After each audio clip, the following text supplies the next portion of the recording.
Siapakah Tuhan? Dalam agama Islam menyebutnya Allah Subhanahu wa Ta'ala.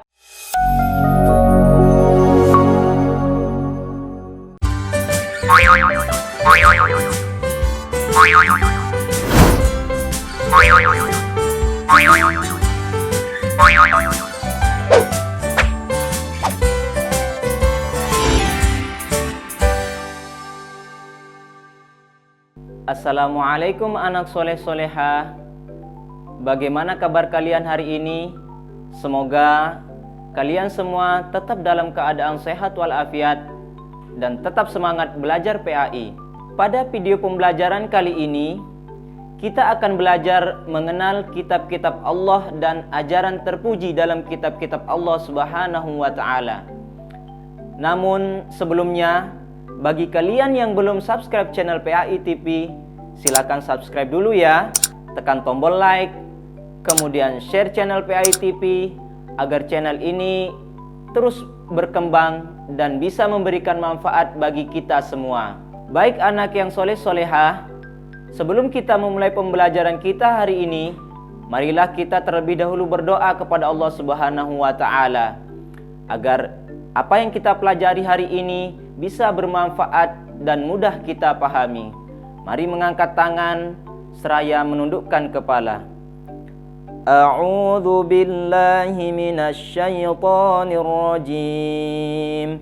Bismillahirrahmanirrahim. Rabbi zidni ilma warzuqni fahma waj'alni minas salihin. Amin ya rabbal alamin. Baik soleh soleha, tujuan pembelajaran kita kali ini adalah yang pertama, dengan mempelajari materi ini, kalian diharapkan bisa memahami makna diturunkannya kitab melalui para rasul. Dan yang kedua, kalian bisa menyebutkan macam-macam kitab Allah Subhanahu wa Ta'ala dengan benar.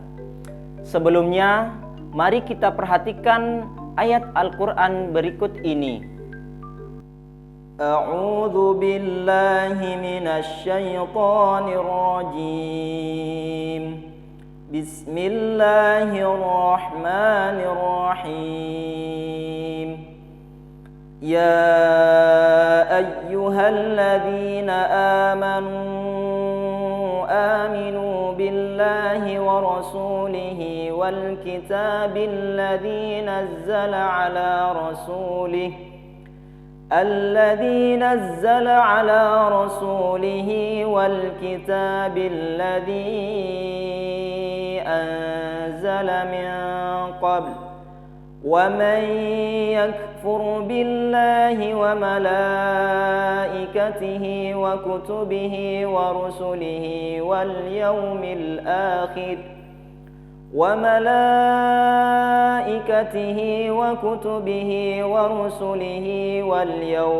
akhir faqad dhalla dhalalan ba'ida.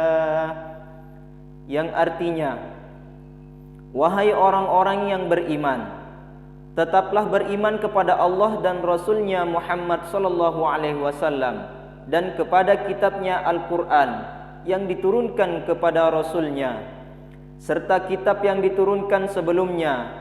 Barang siapa ingkar kepada Allah, malaikat-malaikatnya, kitab-kitabnya, rasul-rasulnya dan hari kemudian, maka sungguh orang itu telah tersesat sangat jauh. Nah, anak-anak, dalam ayat tersebut Allah Subhanahu wa Ta'ala menyuruh manusia untuk beriman kepada kitabnya Al-Quran dan kepada kitab-kitab yang diturunkan kepada Rasul sebelumnya. Jika tidak beriman kepada kitab-kitabnya itu, maka orang itu tergolong orang yang sesat. Iman kepada kitab-kitab Allah merupakan rukun iman yang ketiga. Apa itu iman? Iman artinya percaya. Lalu bagaimana cara kita beriman kepada kitab Allah Subhanahu wa Ta'ala? Caranya dengan meyakini bahwa Allah Subhanahu wa Ta'ala telah menurunkan kitab-kitabnya kepada para rasulnya melalui malaikat Jibril. Sebagai orang-orang yang beriman, kitab-kitab tersebut harus dijadikan pedoman hidup untuk menuntun dan mengatur cara kita bersikap dan berperilaku, agar dapat mencapai keselamatan dan kebahagiaan hidup di dunia maupun hidup kita di akhirat. Lalu, apa saja kitab-kitab Allah Subhanahu wa Ta'ala itu?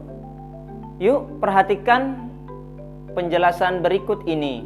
Allah telah menurunkan 4 kitab suci serta beberapa suhuf yang diberikan kepada para nabi dan rasul yang berbeda-beda pada zaman dan umatnya. Semua kitab suci dan suhuf tersebut diturunkan oleh Allah Subhanahu wa Ta'ala kepada para nabi dan rasul untuk dijadikan sumber kebenaran dan petunjuk untuk memperoleh keselamatan dan kebahagiaan dunia dan akhirat. Adapun kitab suci tersebut adalah sebagai berikut. Yang pertama, kitab Taurat.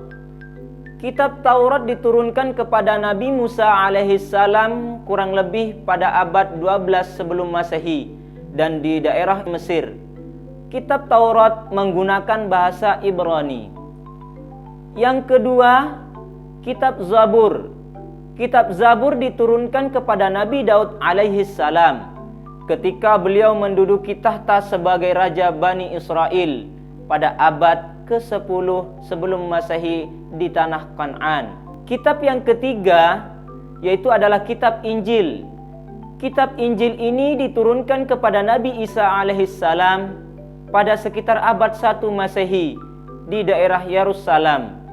Dalam bahasa Yunani, Injil berarti kabar selamat, pelajaran yang baru atau kabar gembira. Kitab yang terakhir atau kitab yang keempat adalah kitab Al-Quran. Kitab Al-Quran mulai diturunkan kepada Nabi Muhammad SAW pada abad ke-6 Masehi di kota Mekkah. Peristiwa turunnya ayat Al-Quran atau yang kita kenal dengan Nuzulul Quran terjadi pertama kali ketika Nabi Muhammad SAW menyendiri di Gua Hira, Mekkah. Turunnya Al-Quran menandai awal diangkatnya Nabi kita Nabi Muhammad SAW sebagai Rasul, utusan Allah Subhanahu wa Ta'ala. Pada usia beliau saat itu genap 40 tahun.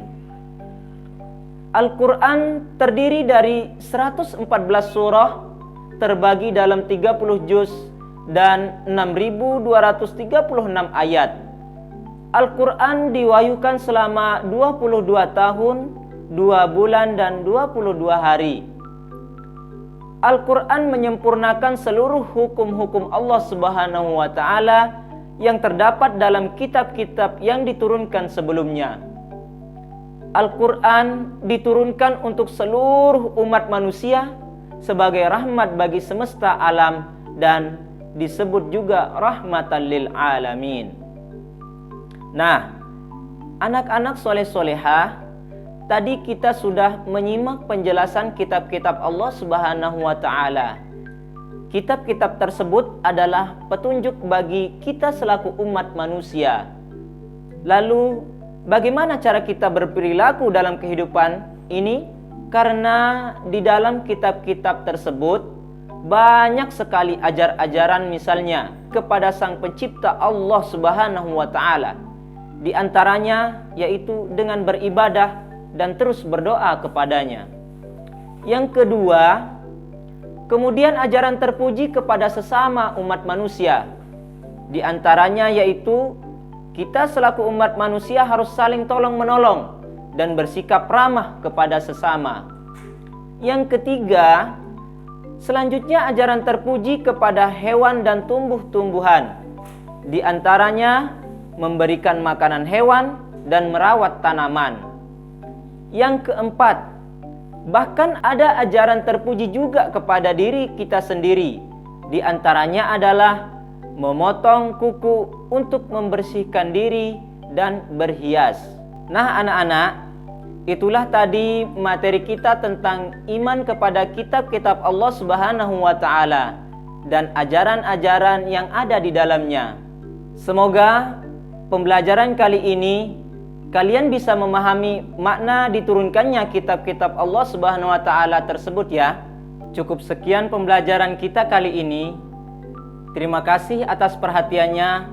Tetap semangat belajar dari rumah. Gunakan waktu sebaik-baik mungkin.